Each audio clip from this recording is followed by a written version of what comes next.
song. I feel like I learned this song before I was even born.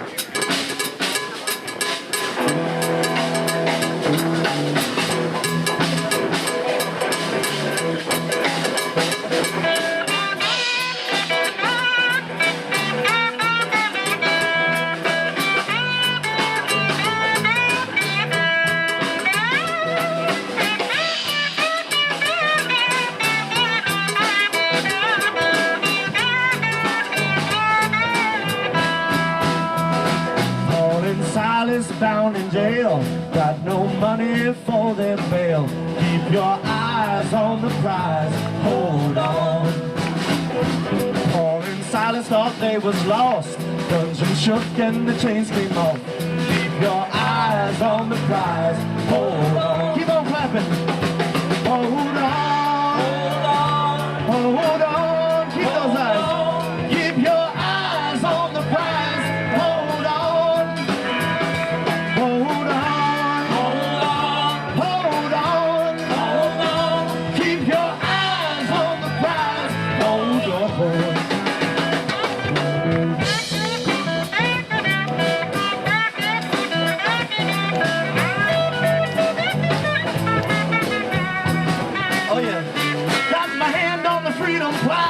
Don't need nothing for my journey now. Keep your eyes on the prize, hold on. The only chains that I can stand are the chains of hand in hand. Keep your eyes on the prize, hold on. It's a beautiful thing.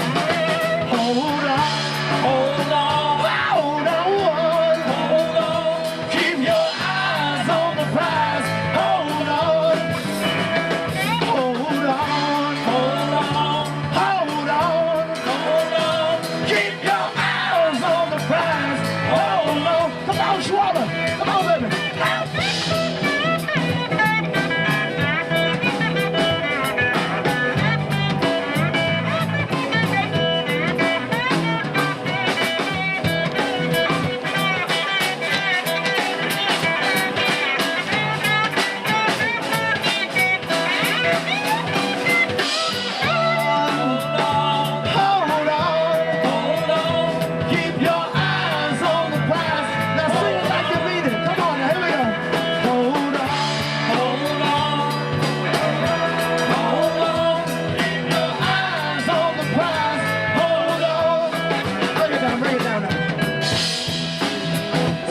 Thank you guys so much for being here. We appreciate you guys coming on over and showing some love and being able to sing with you.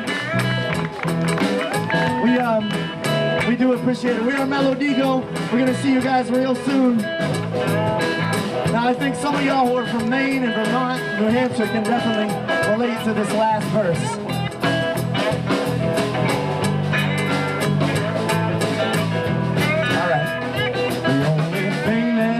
Wrong, staying in the wilderness too long. Keep your eyes on the prize, hold on. Oh yeah. The only thing that I did right was the day I started to fight. Keep your eyes on the prize, hold on. Hold on, hold on, hold on, hold on. Keep your eyes on the prize, hold on. I can hear you.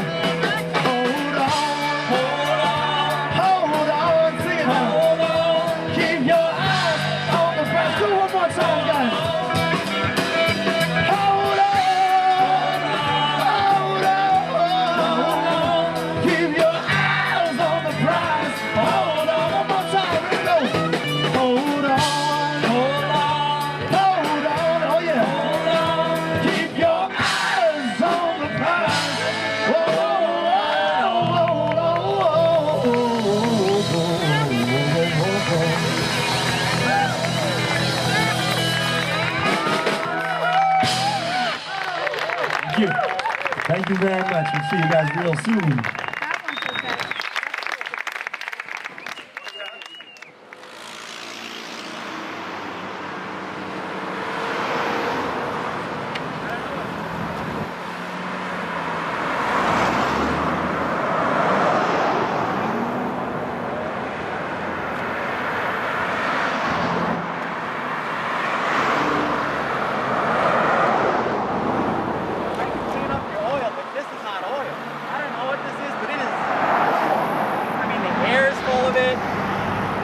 of it's coming up, some of it's sinking up. We don't have anything to deal with this. So you're gonna have to tell me what to do because right now I don't know what to do. I'm not sure how much longer we can stay out here. I mean, we got the mask on, but my workers are coughing and I don't really know what to tell them. So you have to tell me what to do because it's not working. Yeah. Yeah. Have you heard about that spill in Arkansas? I don't know. Yeah, I'm wondering if it's the same thing. Yeah, well, you're gonna have to find out because, yeah, what? Okay. Yeah, okay, call me back, but we got a situation here.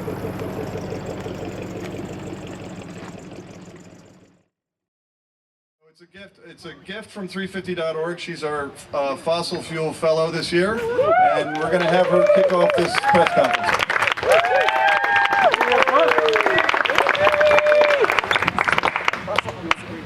Okay, can you hear me? Yeah. Okay, so my name is Chloe Maxman. I am 21 years old, and I'm working with 350 Maine this summer. And so I'm going to be a junior at Harvard, but I live on a farm in Noblesboro, Maine. And so I'm just going to tell you my story and how I got here today. I'm here because I love my home. And I first got involved with environmental activism when I was about 12 because there was a proposal to develop Maine's North Woods. And I didn't want that, and so I started organizing around that. And when I got to high school, I wanted my peers to be involved as well. But there was no environmental club, and so I got that going, and we called it the Climate Action Club. And it was literally just me and my best friend, and we started with really basic campaigns like recycling and energy audits and a lot of this traditional advocacy that seems like it was the center of our world a long time ago. But as our campaigns grew and we got more funding, we became one of the top youth environmental ventures in the country. And it was, and it was the most inspiring experience of my life to watch this small group of small town students go from being just another eco club to being on a national stage. And then last summer, I was working with the Sierra Club in Maine, and I was working on this tar sands campaign. And I came down here to take pictures of the pipeline. And I was imagining this big thing rolling through Maine's woods. But when I got here, I realized that there are just these little tiny yellow poles in the ground. And unless you knew what you were looking for, you would never know that there was a pipeline under our feet. And then I learned that this pipeline is also 76% owned by Exxon.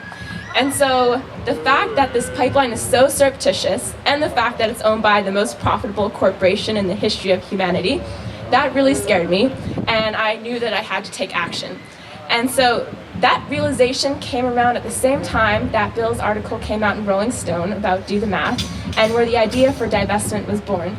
And I immediately saw divestment as my way to continue to challenge Exxon and fight for a tar sands-free Maine, even though I was at school in Boston. And so the Divest Harvard campaign was born. And once again, it was quite literally 10 people in a room in September trying to figure out how to start a divestment campaign at Harvard. And by December, we had thousands of students in support of our campaign. We had a referendum where 72% of the students supported divestment. And we were mentioned in an article that was on the front page of the New York Times. So just like the Climate Action Club, Divest Harvard went from a small group of people to a movement that was changing our campus. And that's what I call first here then everywhere. The idea that one person or one group of people can change the world, but most importantly, inspire others to do the same. And I know this sounds very cheesy, because every time I say it, I know it sounds cheesy, but it's so true. And I think that the prime example of the power of this mantra is Obama's climate speech. Because for me, the most powerful thing was not that he finally spoke seriously about climate change, but that our movements are commanding his attention, that the movement against tar sands and against Keystone XL and the divestment movement were mentioned in his speech, and it's because of our power. And so it's moments like these that matter, despite our anxieties that our politicians are not hearing our concerns about environmental issues, they are. And so today we are changing the climate, but this time for the better. Thank you very much.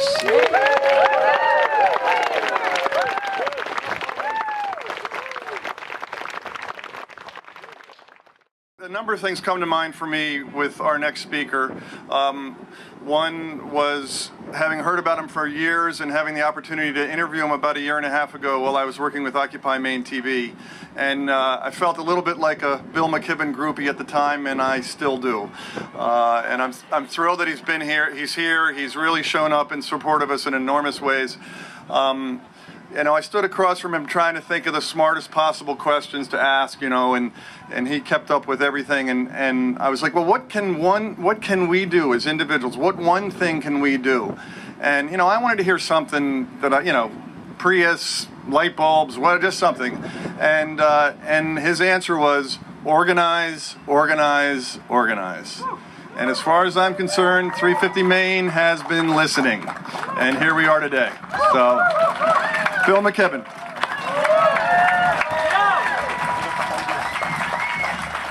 Thank you so much, brother. Bob and Dave Stember and everybody else do such amazing work.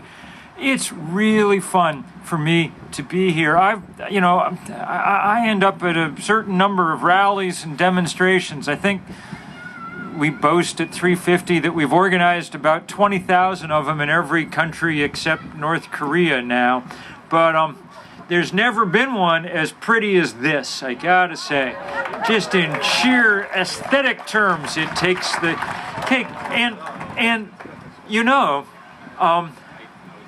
it's as if the powers that be up above are doing their best to remind us what we should be powering our lives with.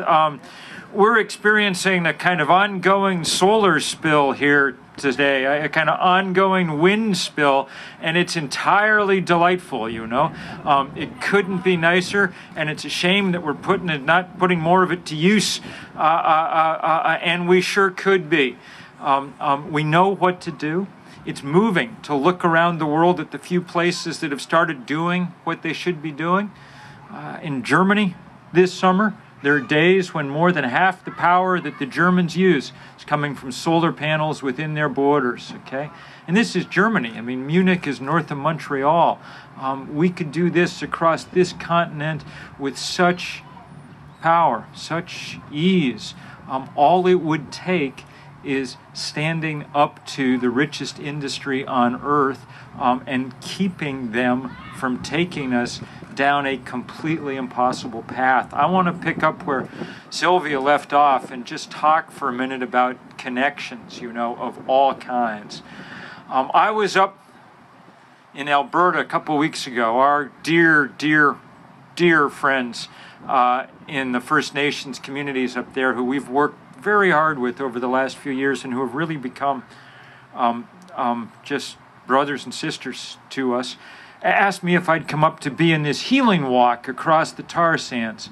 And we camped out for a few days in the boreal forest, and it was beautiful. In fact, the first night we were there in this teepee, a baby was born, and everybody was thinking this was going to be a child of great power, and everybody was very happy. But then we walked out across one small part of this vast tar sands complex. And, I'd seen the pictures before, but it's worse than that. I mean, it's almost unbelievable. The only thing that comes to mind is Mordor, I mean, it just looks like not only have they taken the forest and turned it into a vast desert wasteland, and not only are there these belching, horrible upgrader refineries all through it, but there are these enormous tailing ponds, as big as the lake that we can see out here. And all the time that you're there, 24 hours a day, there are cannons firing. Boom, boom, boom, boom, boom in the background. And the cannons are there to make sure that no birds ever land on the tailing pond, because if they do, they're dead ducks right away. It's hellish up there. It's like there is a literal war going on, cannons and everything, against the natural world. And it's astonishing once you've seen it to see what people's lives are being subjected to, and then to think about people at the other end of that pipeline down in Texas, and to think about the people who have done the amazing and brave job over the last year of trying to slow down that southern end of this pipeline, and about the people both in rural and in urban parts of the Southwest that are coming together to say, we don't want this anymore. It's really powerful to see. We're also connected up just as intimately with those people all over the world who are suffering the effects of what happens when that carbon gets poured into the atmosphere. So it goes way beyond this continent. You know, we just, 350 just convened in Istanbul a couple of weeks ago. 5,000 young people from around the world applied, and we were able to take 500 of them and spend 2 weeks, 500 young people from 135 countries, training them up to go be great climate organizers all over the world, because they're needed all over the world, because the whole world is just coming apart. I mean, I'm not going to, on this beautiful day, spend a lot of time driving the painful truths of climate science into your heads. I know you know them already, but when I first wrote about this 25 years ago, when I wrote the first book about it all, it was still pretty abstract. There is nothing abstract about it now. Now, someplace around the world, every single day, people are dying. Think about the floods we've seen even in the last few weeks as rain falls in quantities that it's never fallen before. Here, Vermont, where I live, had the rainiest May and June in its history, but all over the world.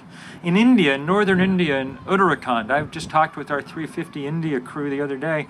The monsoon came early, and it came very, very violently, like they'd never seen before. 5,000 at least religious pilgrims were washed away in the floods. They'll probably never find their bodies. They're buried under landslides and things, but it's the greatest monsoon tragedy in India's history. Up in Calgary, sort of irony of ironies, 3 weeks ago, they had the biggest floods they've ever had.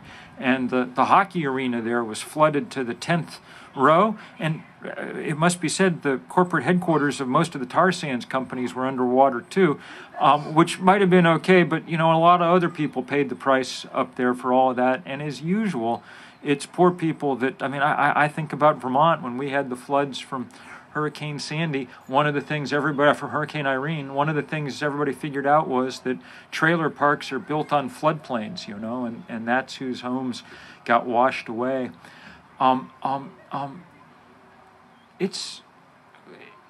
Those are the people that you're in powerful solidarity with, and who are paying real attention and are incredibly grateful that all around the world this network of people is rising up, equals, partners, leaderless, but beautiful.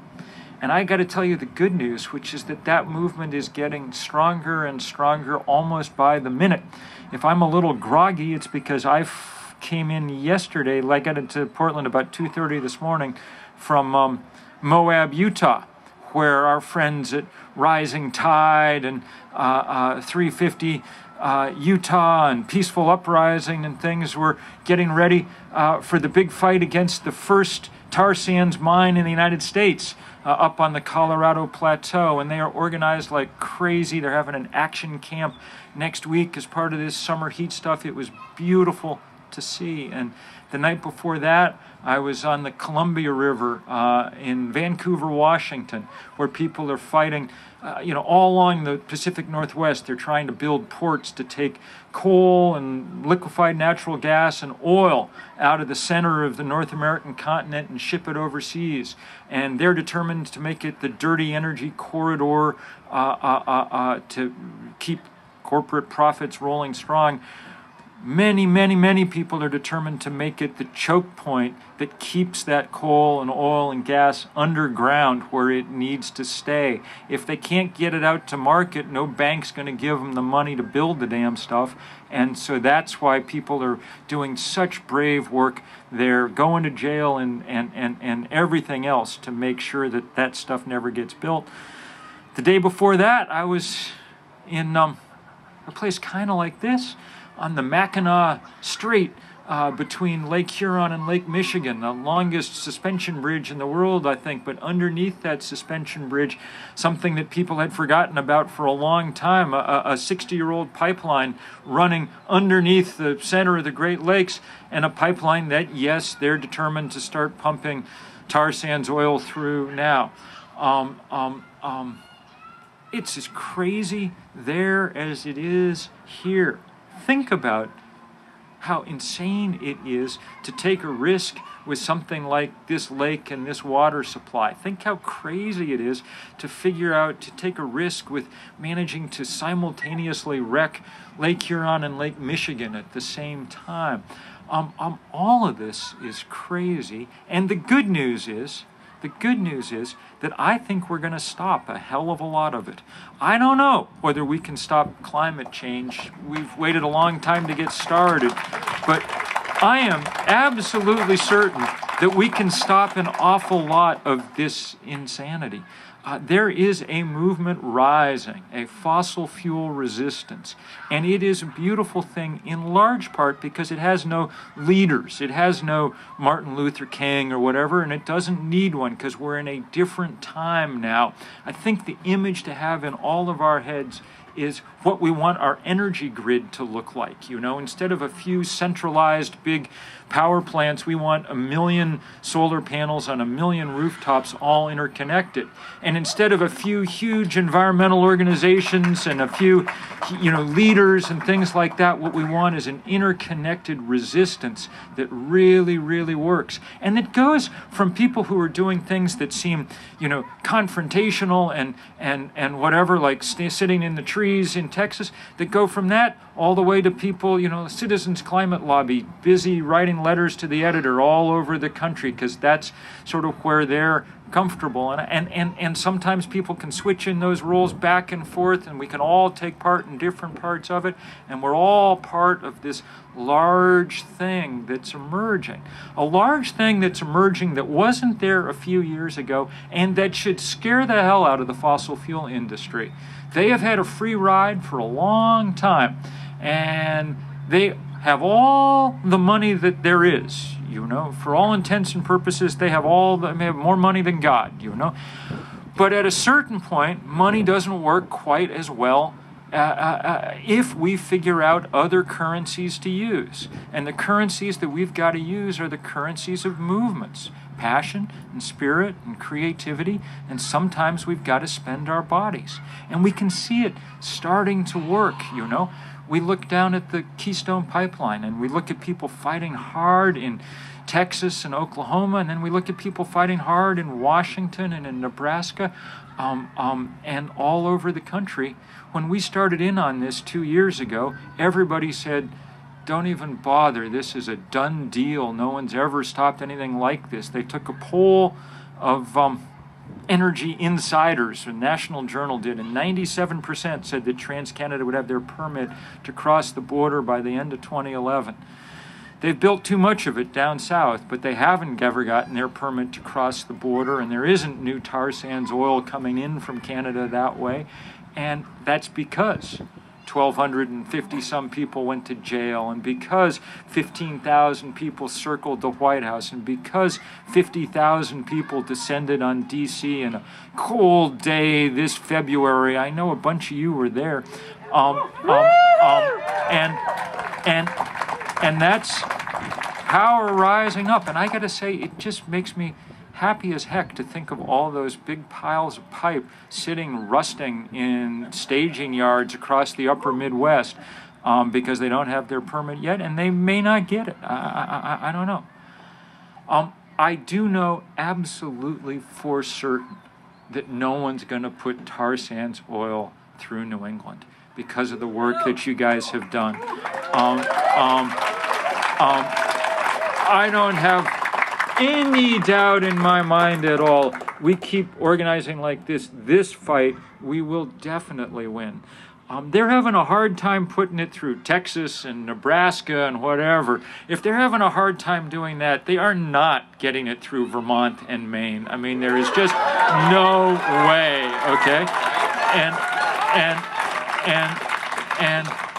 And that's great, because we have to, when we do that, okay, when we shut down that possibility, it's not just that we're saving Sebago Lake and saving a certain amount of carbon in the atmosphere.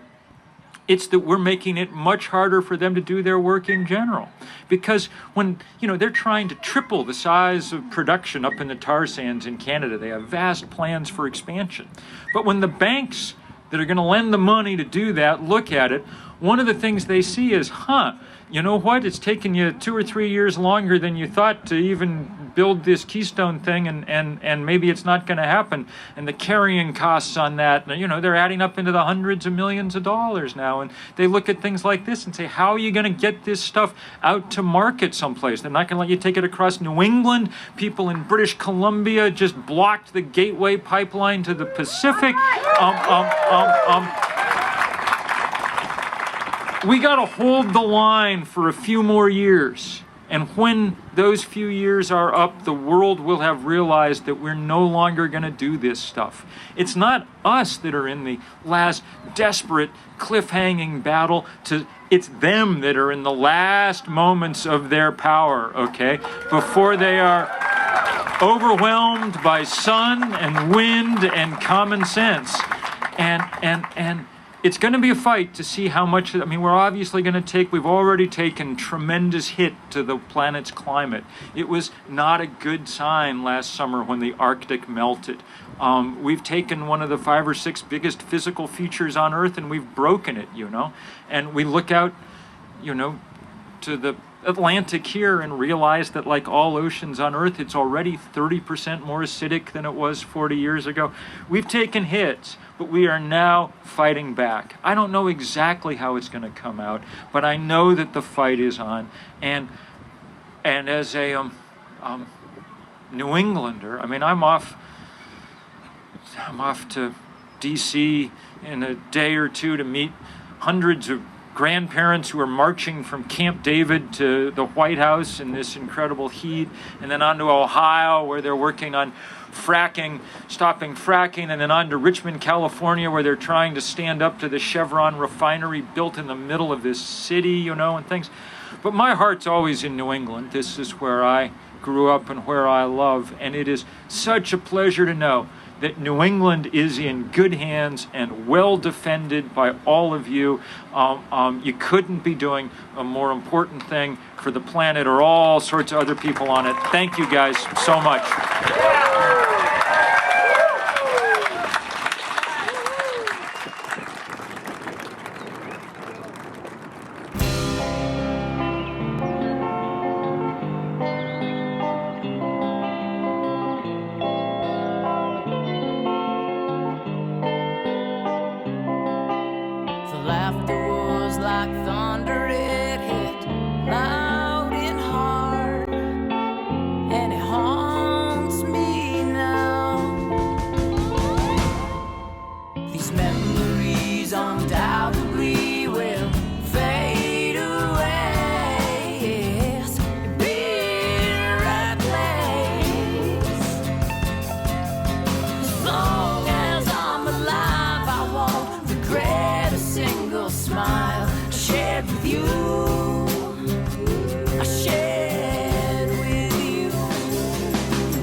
So far.